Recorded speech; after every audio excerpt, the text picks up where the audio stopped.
Chapter 52. Although Karen was as attractive as the first time she met Charlie, she no longer appreciated his existence anymore. Now that Karen only cared about the man from the Kyle family, Charlie felt a tinge of jealousy. For a man who could only afford a cheaper car, which was only worth $100,000, why would she choose to marry Kevin? What did he do to win Karen's heart? All kinds of emotions welled up in Charlie's mind. He felt like something that once belonged to him was snatched away.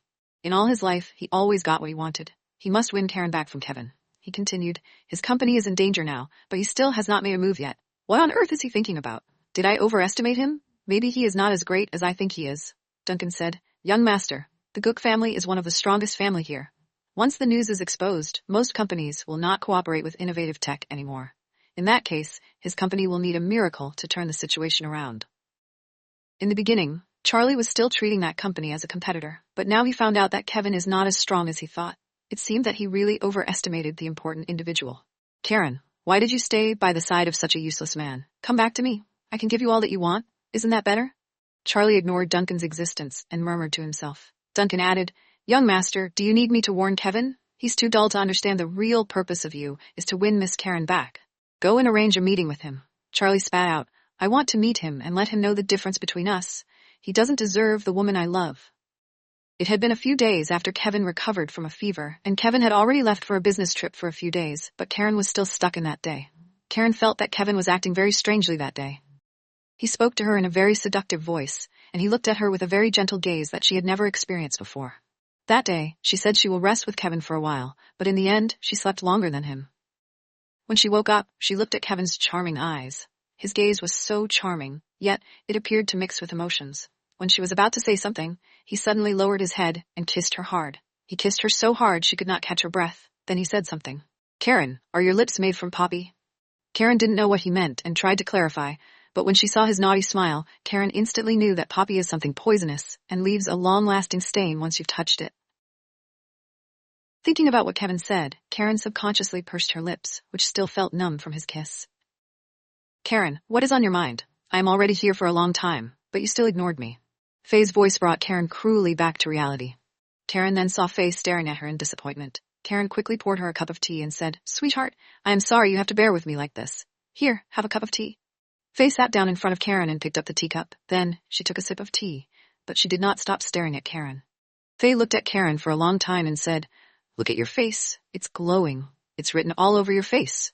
I'm in love. I'm in love. Faye's voice was very loud, and she didn't care if there were other people around them. As soon as she said this, everyone at the table next to them turned and looked at them. Karen glared at her and said, Miss Reed, can we take care of our image? Don't make us a joke to people around us, okay? Faye glared at the men who looked at them while getting rid of her coat. Such a beautiful woman is sitting here. They had already cast their eyes on you from the beginning. It's just that you were too busy thinking about your man and didn't notice. When Faye walked into the restaurant, she did not look for Karen immediately. Instead, she was following those men's eyes.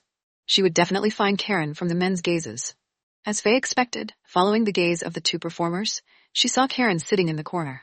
She was in her beautiful dream and was not aware of the gazes around her. By seeing Karen so in love, it meant that she had already gotten over her past relationship.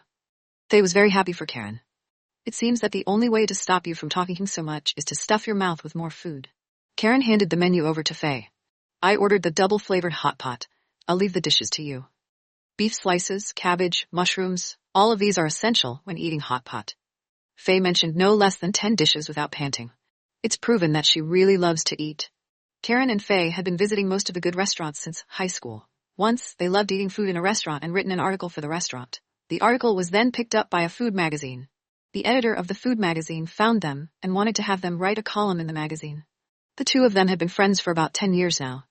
For Karen, Faye was an important person in her life. She was so much more than just an ordinary friend or a classmate. Faye ordered the dishes, and then took out a gift box from her bag. Girl, this is especially for you. I hope you like it. Karen looked at the exquisitely wrapped gift box and was about to open it. What did you buy for me? Karen, this is a surprise for you. Go home and open it. Faye hurriedly stopped her from opening the gift. If Karen opened the box now, it will draw the attention of everyone in the restaurant. Karen did not think too much about it. She put down the box and poured tea for Faye. Sebastian Spencer said he would come back with you, but why did you come back alone?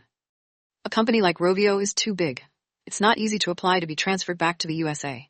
The approval process alone could also be time-consuming. Speaking of this, Faye was filled with anger. What a shitty company. If it weren't for the fact that Rovio gives out high pay and the experiences had been pleasant, she would definitely ask her man to change his job. Karen smiled. Why don't I lend Momo to you and let it accompany you for a few days? Do you want Momo to accompany me, or just to remove the third wheel from your house? Faye looked at Karen judgmentally. You naughty girl, your complexion has improved a lot. It seems that your man had been nourishing you well. Chapter 53. When it came to Kevin, Karen's face instantly turned red, and she couldn't resist thinking of those dirty jokes that Faye said that night. Faye saw her blushing face and stretched out her hand to poke Karen's forehead. You useless girl. Faye, can we not talk about men? Let's talk about another topic. Karen did not want to continue the topic regarding Kevin anymore. If she accidentally spills any beans, she would definitely be scolded by Faye. As she spoke, Karen picked up the food and placed it in the pot. Since you've flown for more than 10 hours, let me serve you dinner tonight. That's my girl. Faye smiled and said, I haven't seen your man before. Are you not going to introduce him to me? I have planned to introduce you to each other for a long time, but you don't have enough time. He has been away for a business trip these days. Karen put the dishes on Faye's plate as she spoke. Speaking of the devil, Kevin called. Karen smiled gently and said, He called. I'll answer the phone first. On the phone, Kevin's voice was still as deep and seductive as it used to be. Where are you? It's late and you are not home. Although it sounded like Kevin was mad, Karen felt that it was a concern. She smiled and said, Faye and I are eating hot pot outside. After a brief silence, she heard Kevin say, Where are you guys eating at? We are at the Haidilao outlet on Lamar Road. Karen paused and said, You don't eat hot pot, otherwise I would bring you here next time. Well, okay, you can go on then. Karen still wanted to chat with Kevin a little longer, but Kevin doesn't seem to be interested in talking anymore, so Karen had to hang up the phone after saying goodbye. However, she missed one key point. If Kevin went away on a business trip, it was impossible for him to know that she had not gone home yet, but he just asked her about it. Karen, why do I feel that you are so submissive in front of your man? You don't even dare to raise your voice? You just blush because of a phone call. You are not like this before. Faye did not miss Karen's expression and tone just now, and she was very surprised. Karen also felt strange. When she was talking about business, she was thick-skinned and talkative. However, when she met Kevin, she's often at a loss for words. When Karen was in a relationship with Charlie, Faye had never seen Karen blush and shy like that before. In general, girls would be shyer about their first relationship. However, Karen acted like a boy. She had a wild temper. Faye thought, perhaps Kevin was Karen's destiny. No matter how strong a woman was, once she met someone who really loved her, she would naturally behave like a little submissive woman. After eating the hot pot, it was getting late. Karen and Faye put on their coats and chatted while walking. Karen was wearing an orange coat today. She was fair, and this color made her skin look even fairer, accentuating her fair complexion with a hint of red blush. Faye chatted freely while walking. Her exaggerated tone made Karen laugh. Miss Daly, Miss Reed, please wait for a second. Karen and Faye were chatting happily until Duncan and his men blocked their way. Why are you here? Faye asked. Duncan had been by Charlie's side for many years. Both Karen and Faye knew this person. In the past, they did not have a chance to know him well. They only knew that he was one of Charlie's team. Since Duncan was here, Charlie would most likely be here as well. Thinking that Charlie would appear, Faye, who did not know that Karen had already met him, looked at Karen worriedly. Karen? Karen smiled at her. Silly girl, don't worry, I'm fine. Duncan said. Miss Daly, Mr. wants to invite both of you for a drink together. Would you mind? Karen smiled and said, Please tell Mr. that we are not free, and let him know not to disturb our lives anymore. Miss Daly, Mr. just told me that if I can't invite you, he wants me to cut off one of my fingers and see him. Please take pity on me. Duncan said pitifully, but his expression was very playful. Hearing this, Faye became anxious. Let Charlie know that he was a bastard deserves to die. After he did such a shameless thing in the past, he still dared to show up in front of Karen. Believe it or not, I will teach him a lesson. Karen quickly grabbed Faye and shook her head at Faye. Faye, calm down. That bastard had the nerve to find you. How can I calm down? Faye roared. She finally felt something was wrong. Karen, are you okay? She was so agitated, but Karen was so calm, as if Charlie had never appeared in her life before. So both of you don't want to make it easy for me. Duncan shook his head regretfully. But Mr. must see you tonight, so forgive me. After that, Duncan waved his hand, and several men behind him immediately surrounded him. Karen and Faye stepped forward at the same time to stand in front of each other. Karen quietly gave Faye a look. Faye understood the cue and immediately retreated behind Karen. Karen looked at Duncan and smiled gently and softly.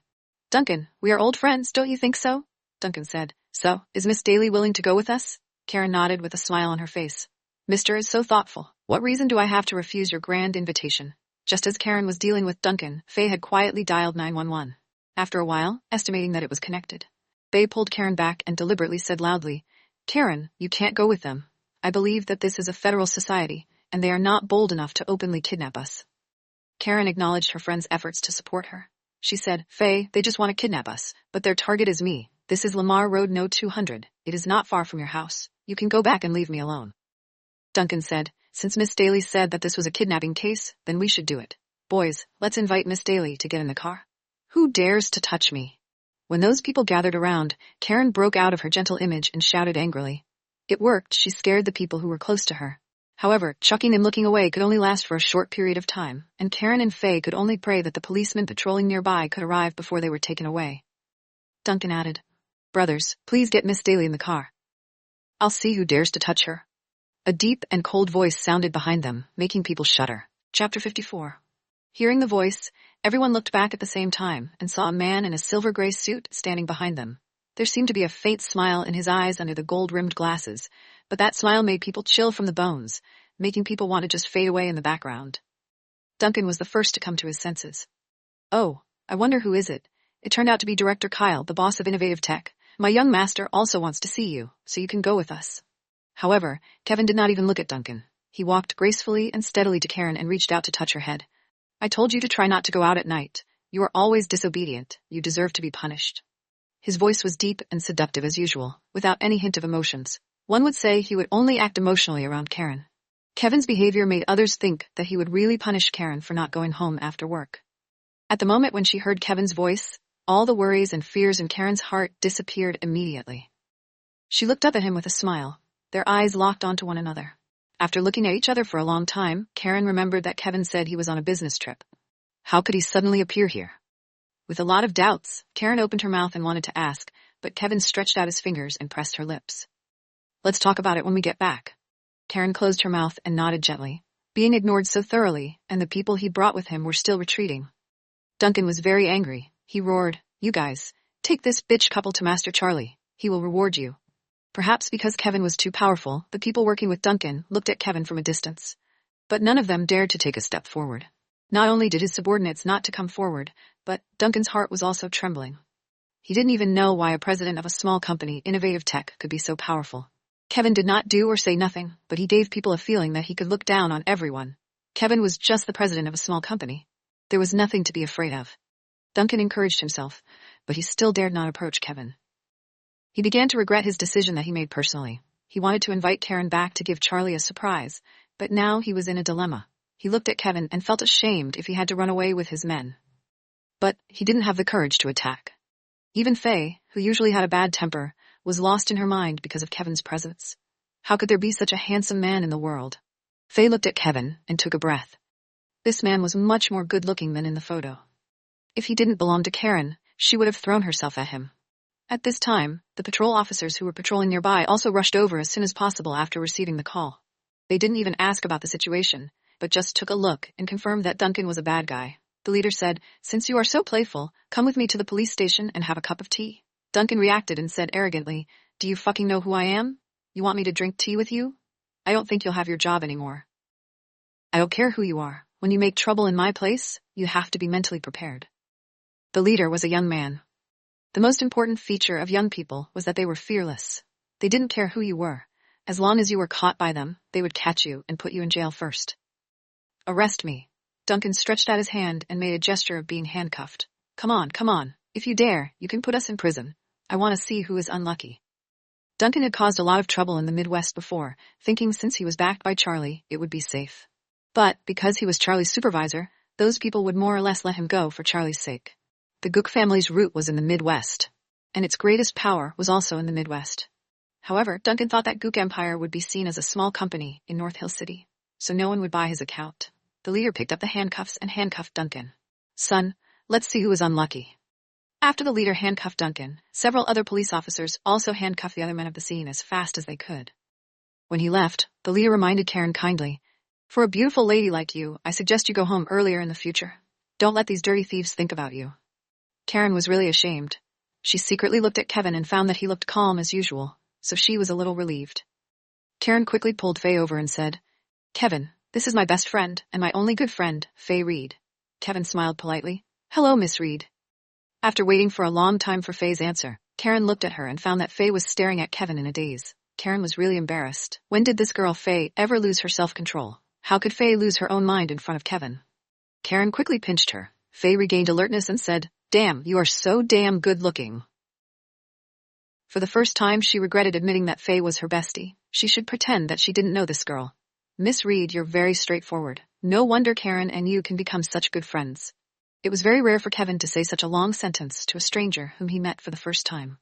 Kevin's abnormal behavior made Karen feel that he was laughing at her, and they were, as the saying goes, two birds of a feather flocked together. Faye said, "Mr. Kyle, nice to meet you. I've heard about your name for a long time, and today we finally meet. It turns out that you're much more good-looking than in the picture." Kevin smiled. "Karen mentioned me a lot to you?" Faye nodded. "Of course, it's not easy for her to fall in love, and I'm her only friend. If she doesn't tell me, who is she going to talk to?" "She told you that we were in love?" Kevin's eyes moved slightly and saw Karen, who was pinching Faye hard. Karen's face was so red that it could burn. "Faye, you're drunk. Shut your mouth and stop talking." Karen pinched Faye hard and said, "It's so late. I'll take you home first." "Mr. Kyle, did you drive here?" Faye ignored Karen's warning and insisted on fighting against her. "If you did, please give me a ride. I'll tell you what Karen said to me." Karen had no objections of letting Kevin drive Faye back, but when she thought of Faye's ability to talk nonsense, Karen had second thoughts.